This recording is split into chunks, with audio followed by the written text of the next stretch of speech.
नमस्कार, मैं मुंबई से मंजू मंगल प्रभात लोढ़ा। सुनने वाले सभी श्रोताओं को मेरा अभिवादन। कुछ दिनों पहले मैंने एक कहानी पढ़ी थी जो मैं आज आप सबको सुनाने जा रही हूँ। एक रेलवे स्टेशन पर एक व्यक्ति हमेशा भीख मांगा करता था और लोग आते जाते उसे भीख दे दिया करते थे। एक बार एक सूट बूटेड आदमी वहाँ से गुजरा, उसने उससे भीख मांगी। तब उस व्यक्ति ने कहा कि मैं एक व्यापारी हूँ, मैं तुम्हें यूँ ही भीख नहीं दूँगा, मैं तुम्हें कुछ दूँगा तो बदले में तुम भी मुझे कुछ देना। और ये कहकर वो वहाँ से चला गया। अब ये भिखारी सोचता है कि मैं तो भिखारी हूँ, मैं किसी और को क्या दूँ। तब अचानक वो आसपास देखता है और वहाँ बहुत से फूल खिले होते हैं। तब उसके मन में विचार आता है कि क्यों न जो भी मुझे भीख देगा मैं उसे एक फूल उपहार रूप में दूंगा। और वो सारे फूल रोज़ सुबह इकट्ठे करके वहाँ बैठ जाता और आते जाते जो भी लोग उसे कुछ न कुछ भीख रूप में देते वो उन्हें उपहार स्वरूप एक फूल देता। और वहाँ के लोगों को फूल बहुत पसंद थे, तो सब वो फूल पाकर बड़े खुश होते थे। कुछ दिनों के बाद वही व्यक्ति जिसने उसे कहा था कि तुम भी मुझे कुछ दो क्योंकि मैं एक व्यापारी हूँ, वहाँ से निकलने लगा। तब उस भिखारी ने उसे आवाज़ दी कि बाबूजी कुछ देकर जाइए, बदले में मैं भी आपको कुछ दूँगा। तब वो उसे कुछ पैसे देता है और उसके बदले में वो उसे उपहार स्वरूप एक फूल देता है। तब उस व्यक्ति ने कहा, देखो आज तुम भी मेरी तरफ व्यापारी बन गए, मैंने तुम्हें कुछ दिया और तुमने भी मुझे बदले में कुछ दिया।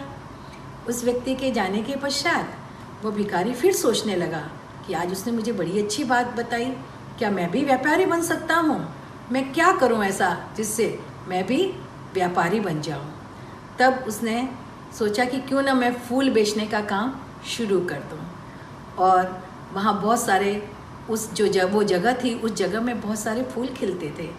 वो थोड़े थोड़े फूलों को इकट्ठे करने लगा और उसे वो फूल बेचने का काम शुरू कर दिया। और धीरे धीरे उसका काम बढ़ने लगा। फिर उसने एक छोटी सी जगह पर स्वयं फूल लगाने भी शुरू कर दिए और इस तरह से उसका काम चल निकला और वो एक बड़ा व्यापारी बन गया। और कई सालों के बाद अचानक जो व्यक्ति जिसने उसे समझाया था कि तुम भी आज व्यापारी बन गए, वह और ये जो भिखारी था जो कि व्यापारी बन चुका है, दोनों रेलवे स्टेशन पर फिर मिलते हैं। वो भी सूट बूट पहने हुए और वो भी सूट बूट पहने हुए। तब वो जो भी व्यापारी बना है वो जाकर उस व्यक्ति से मिलता है और कहता है, क्या आपने मुझे पहचाना? बोला, नहीं मैंने नहीं पहचाना। बोला, याद करिए, मैं वही भिखारी हूँ जिसको आपने पहली बार कहा था कि मैं अगर तुम्हें भीख दूंगा तो बदले में तुम भी मुझे कुछ दो। और दूसरी बार आपने मुझे कहा था कि आज से तुम भी मेरी तरफ व्यापारी बन गए। आपकी वो शिक्षा मैंने गांठ बांध ली और आज मैं फूलों का बहुत बड़ा व्यापारी बन गया। उस व्यक्ति को बहुत खुशी हुई कि उसकी कही बात से किसी के जीवन में बहुत बड़ा फ़र्क आ गया। जी हाँ, जीवन में जब हम किसी को कुछ देते हैं तो बदले में ईश्वर हमें बहुत कुछ देता है। उसने लोगों को फूल देना शुरू किया, लोग उससे खुश रहने लगे, इससे वहाँ उसे एक राह मिली और वो एक बड़ा व्यापारी बन गया। तो हमेशा याद रखिए, जीवन में अगर हम किसी को एक चीज़ देते हैं तो बदले में ईश्वर हमें 10 हाथों से देता है, 10 गुना देता है।